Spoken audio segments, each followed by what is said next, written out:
Hello and welcome to the shed. In today's video we're going to be making a fancy version of this saw vise that you see here. This is the very last saw vise that we're going to be doing, and it's going to be made out of hardwood this time, just so we've got a little bit of variation. But just know, like the one I've done here, can be made out of scraps. So what we're going to be doing here is a little more involved than some. We're going to be revisiting the dado, but in this case we're going to be doing a housed dado. So we're going to be housing these uprights into the jaw material so that we can then glue it in place. You could reinforce it with screws. In the case of this one I haven't, because there's not as much force on this as there was on the twisty one, if you've seen that, and I'll leave that link down below. And so we're going to be doing a stopped dado or housed dado. Obviously it doesn't go all the way through to the top, and that's going to help get us our height, but also make these uprights not too far apart so that they can apply the correct pressure across the width of this jaw, which I did have some troubles when I was first doing this prototype to get it to clamp tightly across, and I mean, I eventually got it to work, but I don't know how well this one's going to go. We'll have to wait and see. The construction of this, we're going to be using some Jarrah uprights. What you want, if you're not going to do the entire thing out of hardwood, is you really want some hardwood uprights, because they're going to apply quite a bit of pressure here to spring, and that's what keeps this from opening back up and closing back up, and helps to clamp, because there's no hinge on this one, you might notice. I originally saw one that I think it was Paul Sellers was using, and it was just sprung with the wood like this, and I've been trying ever since to try and make a version that actually works. I did try it with the pine like on this one here, and it doesn't have the tension in the timber to actually work. So you will need some hardwood for your uprights. Something that's nice and springy works quite well. I used, I think it was some laminated carry board for that one, but I've got some Jarrah here, so I'm hoping that'll have the same effect here. Then I've got some Tasmanian oak, which is obviously another hardwood, but a little bit of a softer hardwood. And then what we're going to be doing, like I've done on this one just here, is we're going to be attaching some hardwood jaws, and that's why you can make these parts out of pine. I've already got a couple of marking gauges here set up, but first we need to find the center of these boards. So let's jump in here and we'll get started. So before we go ahead, I have prepared these. You can see those little triangles on the top. I squared it off, although it's not 100% square. What I concentrated on was making sure these two faces are actually flat so they match together. If you bought already dimensioned and they come together nice and tight, that's going to be fantastic, and you probably don't need to do anything. But obviously we're going to be adding this jaw to it, which is partially an offset for the handle, which we'll talk about, but it's also to have a hardwood face, and so these on here, and then we'll have to determine how flat they actually are after we do that. To grab my marking knife, and we're going to come in at 240mm, and I'm going to put it on the bottom edge here. Drop my ruler in on top here. Put a mark there. Put a mark at the full width here. And then I'll bring my board back in and just double check that it's going to fit nice and tight between those side walls. If anything, you're better to undersize it and then chisel back to get a nice tight fit, and, you know, in the end, than making them loose. We've got 40mm set on here. So that gives us our stopped line here. I've got that 9.5 set here, which is our depth mark. Just trying not to overshoot the lines too much. So I'm going to come along to that pencil line that I had here. Pull this straight up against it. Oop. And it just moved on me a little bit. Make sure your square doesn't move. And you can probably clearly see that. I'm going to come in on the other line as well. And we obviously have to put these across here to our depth line as well. So now we can see our marking. This is our waist. So So mark it with little crosses. Now we know we need to stay within that to remove this material. So we're going to come in, and this first cut I'm going to set 2 or 3 millimeters off that line. I don't want to be on the wall.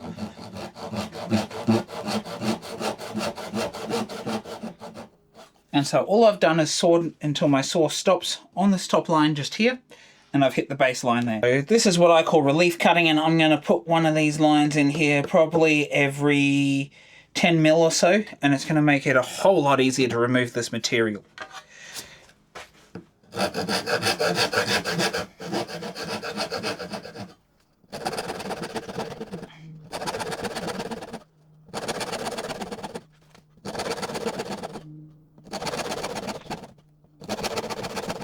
So what I'm going to come in here with my chisel is come down no more than about 5 mil on the back, and I'm going to angle it up. So I'm angling it up so it's going to punch this corner out to the top like this and not go dead into it. So we're going to go up against the first cut, and however far along it goes, and then just pop that corner out. So we're going to do that along here.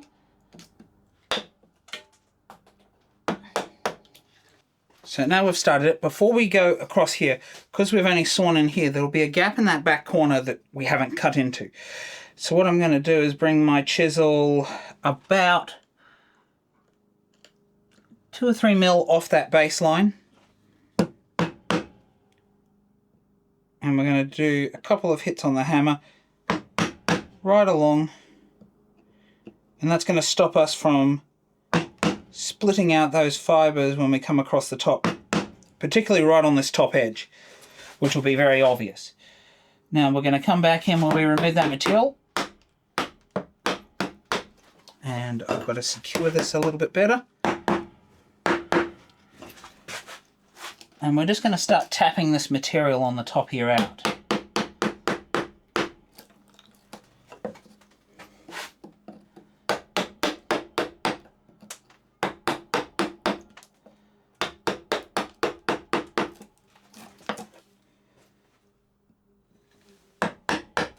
And I will sometimes go bevel down like this, or bevel up, it doesn't really matter.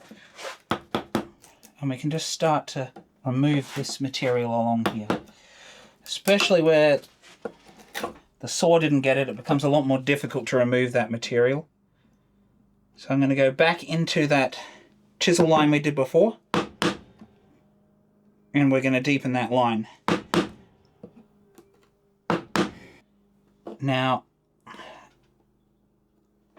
these fibers are not being the most compliant, so I'm coming back in bevel down into that knife line just to help start to remove that material, as you can see. Now, we also need to sever the corner fibers where we put our first kerfs in on both sides, because we haven't chopped right into that back corner. So we need to sever these to make it easier to remove this further material in the back corner here.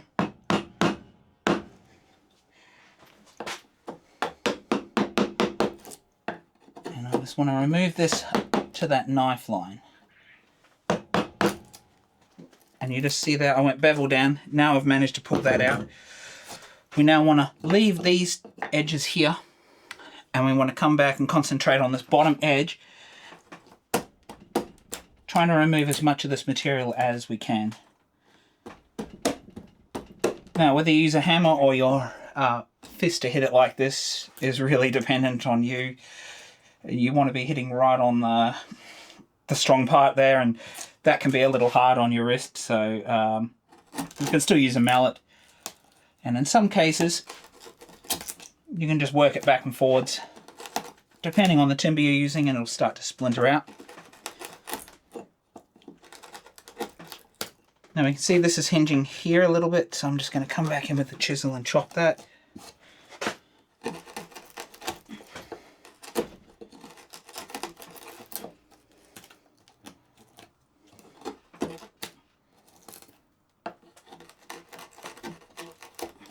Anything that hinges here, just bring it back in and sever it. So you can see here I've removed quite a bit of material along here. I've got a little bit left here. well, not to depth. So what we're going to do is keep working this close down, and then when we're maybe a millimeter off that baseline, we're going to bring in that router plane to start tightening it up. Now it's going to be easier to do a lot of this by hand where possible. So just take thin amounts and just slowly pare back.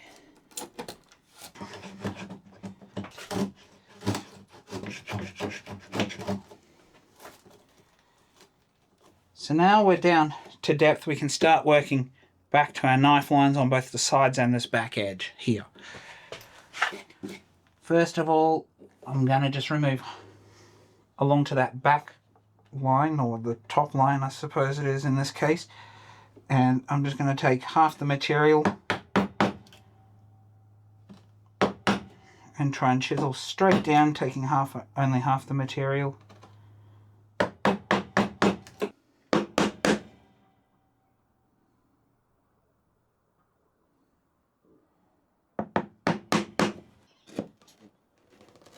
Now that I've chiseled that, I'm just going to come back and see that it's going to fit inside that line. Just on the inside of it. And I think, so if I tap that in, it's going to fit nice and tight. So I know I've got that right now. One important thing here is that we actually get the alignment the same on both sides. And so in order to do that, bring the bottom, so this is the bottom, bring both bottoms together, make sure they're squared here, and then reference straight off the opposite side, and now we'll know when we come in they'll be in the same spot, which is what we want. So just like that, I've got the other one prepared off camera. So now what we're going to do before we go ahead and start doing some detailing on these jaws, so the shaping, we're going to go ahead and glue these together because they're going to need some time to be glued together. You want to give plenty of time for them to dry. So to glue these in place, I'm just going to be using some PVA glue. We're just going to be running it in the dado like so. And I am going to run it on a little bit on these edges.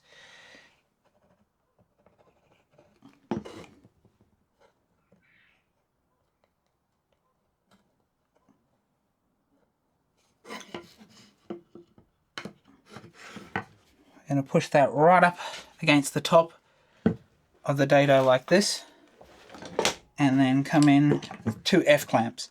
2 F-clamps should be enough to hold this, so I'm just going to come in a little bit from the edge there, loosely do that one up, and I'm going to come out from this side, and that allows you to actually keep it all level, is have 1 clamp on each side. Now I'm just going to give it a swift little whack here to ensure it's seated to the top, and then we're going to cinch these down.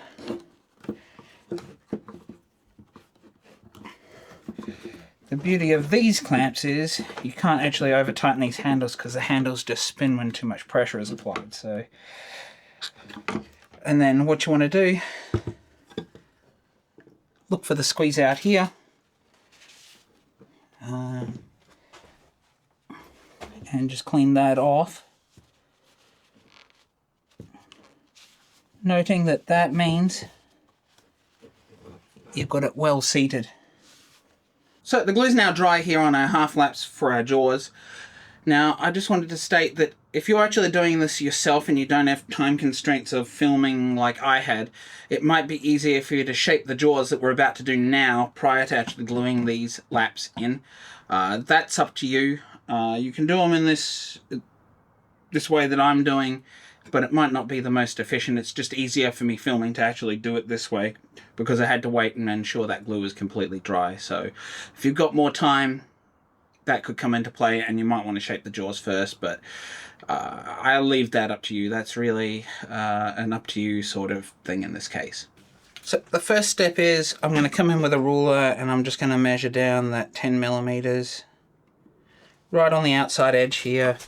Same on this side. Now on this one here I came out about 45 mil from the upright, so we're going to do the same. It's a little bit easier. I'm just going to go 50 mils on this one. Now we want to have some sort of a curve into this part here. So how do we go about doing that? I'm actually just going to use this 4-litre can of varnish. And I'm going to line it up. So in this case, I'm just looking at this back end to about here. So I'm lining it up on the 50 and I'm just going to take the curve round till it stops there.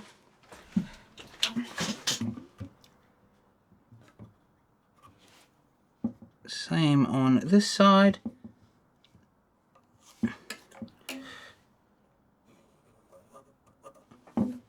Now, drawing these lines on here, you might not get them both accurate on each side, but that, you know, that doesn't matter too much. And then from the top of where we stopped there, I'm going to come across to the line that we drew on the outside here, and we just make a straight line there. And on this side, just trying to see how far in I came, and this is how you can match it. So I came in about 70. So that's where I'm going to make it straight from. Where our arcs are from, so I mean, this is not going to be dead accurate, but it's somewhere in that range there, just so you guys have something to look at, because you know, I don't want it to be boring. I want you to be able to see what's going on. So I'm going to bring, this happens to be the Spear & Jackson large tenon.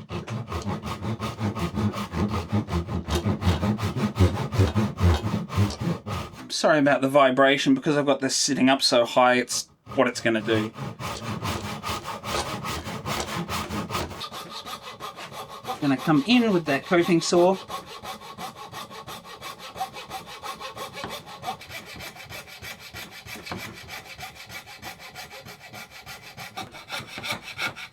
Well, you just saw me break my blade there on my coping saw. I don't have any other replacements.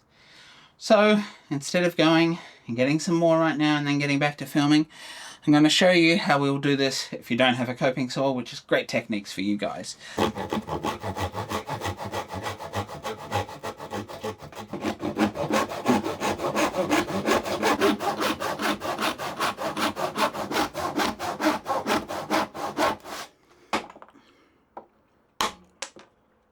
The way I start is beveled down.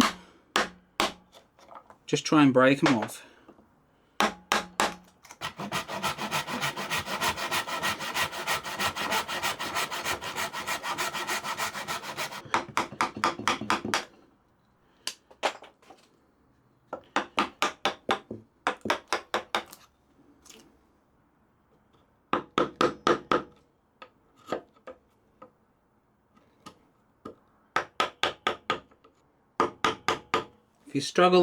If you're in this situation and you're struggling to chisel through the end grain, just move it over so you're actually taking less of a cut with the chisel, and it'll go through much easier.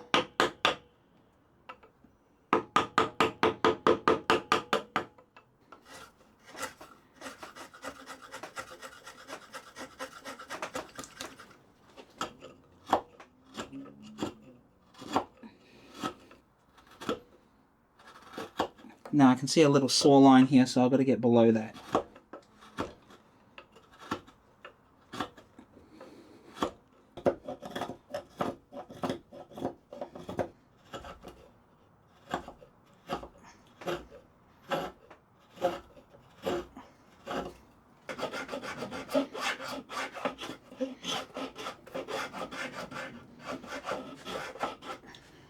And I've always found these are the best to work where your transitions come into a flat. And one of my favourite tools, the card scraper, is also fantastic here.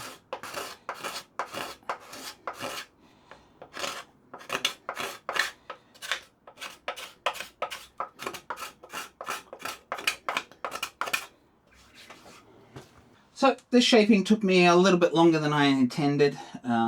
I didn't really allow for the fact that I'm using hardwood here versus softwood. I didn't intend on my coping saw snapping, which means it would have been a lot easier. So you can see that There's a reason I use the coping saw for this, because it is a lot easier to actually obtain the finished product here. So that's why I do it that way.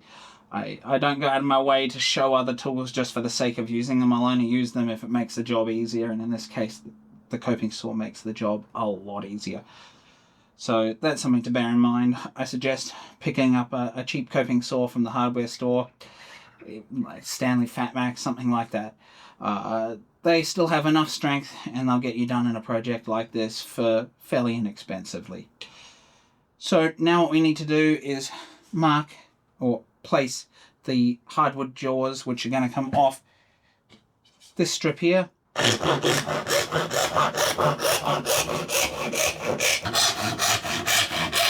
I've gone ahead and opened these up. I'm going to be using double-sided tape to tape these down, so I'm just marking it onto the jaw first, cutting some of the tape off, and we're going to align it with the flat side down this way. If you want to do more shaping, you can bring it down a little bit so it's a little bit deeper in the middle here, but I'm just going to keep it to the top edge. Nick the corner, pull it off, and in this case we're going to align it with the bottom of that curve we cut. If we need to shape it a little bit, we can, so if it does go over a little bit, we can just whack a spoke shave in there. And you want to line it up with the edges and just push it on. Now, if you don't have double-sided tape that sticks very well, you might need to glue these or screw them or something like that. Double-sided tape, this stuff that I'm using, which is bare double-sided tape, it's a thin non-mounting tape, and it does work very well. It sticks very well. I think in a pinch you might be able to replace these jaws if you ever needed to, but I'm using these for a quick attachment that's not so permanent, and I don't have to wait for any glue to dry. We can just put them straight in and get to work, which is what I like about it. So what I'm going to do is, instead of hand planing these first, we're going to bring the unit together. So to that end, I have a packer here, which is the thickness of one side of these, so we're allowing for half the half lap plus a double up of this piece here, and that block is to sit widthwise down here, and is obviously ever so slightly larger than the gap up this top end here. So this is the hard part, trying to get this aligned and keeping it square, especially when our jaws are in the shape they're in. So instead of screwing this together at this point, which we will need to do, I'm just going to put a clamp on here first, which you can see. And then to ensure we've got them aligned, we want the base of it aligned as much as possible. So you whack a square here, ensure that's aligned. Then we can whack some screws in on this bottom part here. And this is just showing you how hard jar is. That was smoking off that drill bit.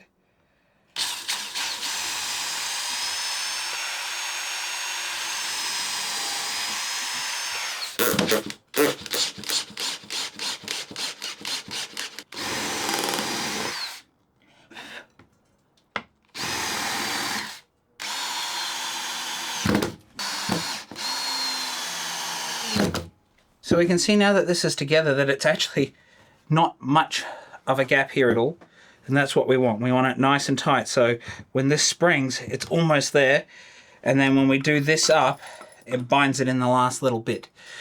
So to that end, what we need to do is actually drill our hole through these two bits so that we can actually screw these up tight, clamp them together so we can hand plane the top of these jaws off. That's where we're going to drill. So I'm going to clamp it in the vise. I'm going to try and eyeball it straight and square and run through. If it's a little bit off straight and square, it probably isn't going to matter, but we want to try and keep it straight and square.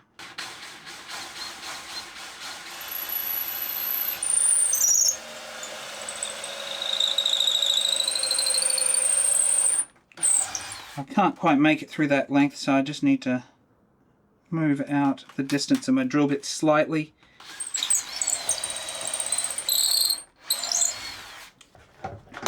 So I'm just going to start in here And you can see that it's going to go in.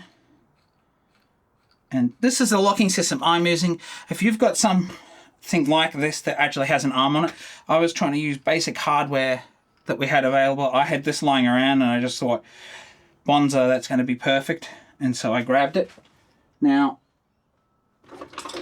to do this up, you're going to want something that's got a little bit of strength to it, that just gives you more leverage, as you can see here. Ideally, that you can just turn straight around like this screwdriver.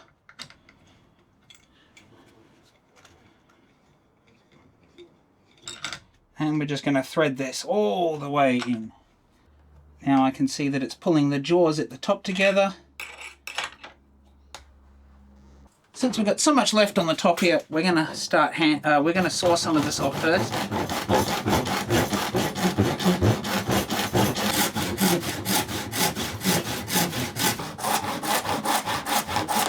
Just going to use a smoother here, I think.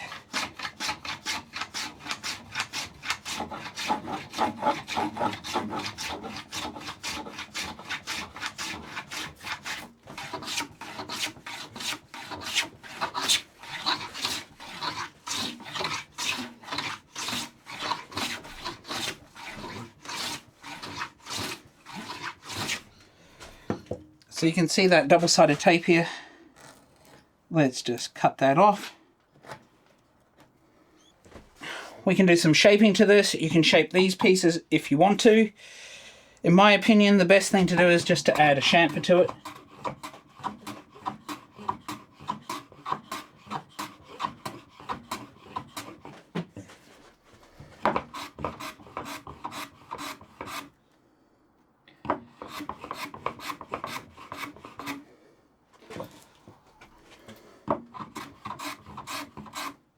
I know it's a little difficult to see. The other thing you can do is sort of shape them in gradually like this. There's no really real advantage to that. It's just personal preference. And this is where you can take a little bit of design into your own hands, and you can add moldings. You can see I used a piece that already had some molding on it, so you can do molding, shaping, and all sorts of things to those jaws, carving, anything that you really want to make it yours. I'm going to keep it very basic here as a basic slate, coming in like this.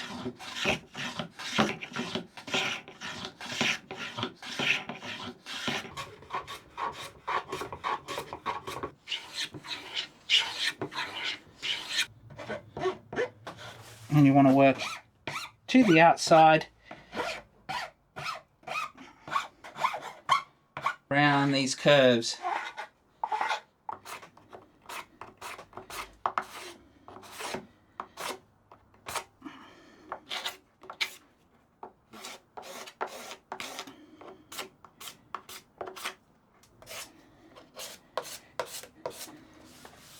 Straight over the top of where the screws were because we countersunk them. Back to this side. Same dealios.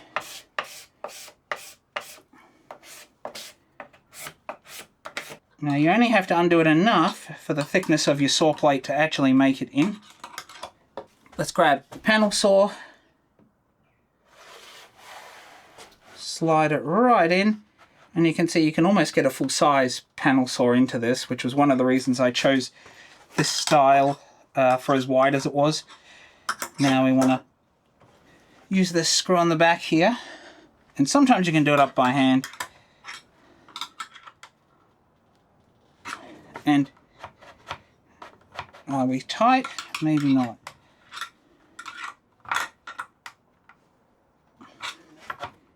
Okay, so we're fully done up, and we can see, although we're fine this way, and you know, it probably would work fine out here, even if I grab a file.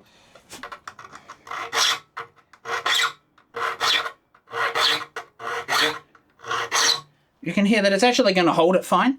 But I don't like that it rocks a little bit like this. So what we're going to do is we're going to take one side off and we're going to attach some of this non-slip stuff to it, and that should eliminate the rest of it, and then I know it's going to hold the saw very well.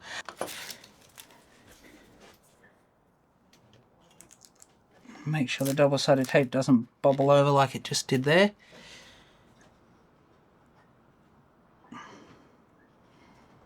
Lie it down. Give it a good press onto the surface. For those of you unfamiliar with crubber, comes in a roll like this. It's cork and rubber under high pressure that they then slice thinly. This is only like maybe 1.5 mil thick. Apparently it's used in the automotive industry as replacement gaskets that you can cut yourself, so it should be a fairly decent, durable product, and I've had it on my vise for some time now and it works quite well. So now that we've gone ahead and attached the crubber, I'm going to quickly put this vise back together and we're going to see how well it works with the crubber on there. So we'll jump back down here in a sec with it all together and I'll be showing you how it works. So you can see that is actually holding the saw there without me even doing this screw up, but we will do it up. And we can see now that although there's a little bit of movement, it's much better, much tighter, and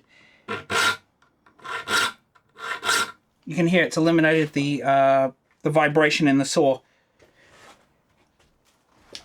So, as you can see, it works well. The only thing left to do for a nice vise that's been made out of hardwood is to put a finish on it.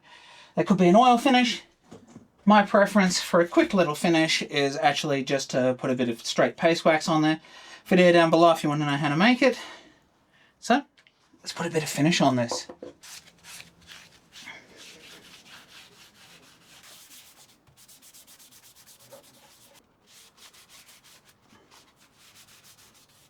How that jarrah pops, and that's polish.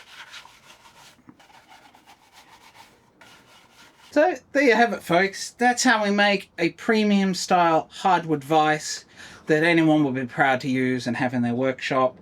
It's a very functional vise, and in my mind can be used for all types of saws because you can fit or adjust this based on whatever saw you've got. So I'd just like to thank you for watching this video and coming along on the journey and a few of the ups and downs that I had during this project. And if you'd like to see another saw vise video such as this, do check out the one up here where we do the wooden twist lock vise, and I'm also going to put the video up here for the beginner folding style saw vise. And until next time, bye for now.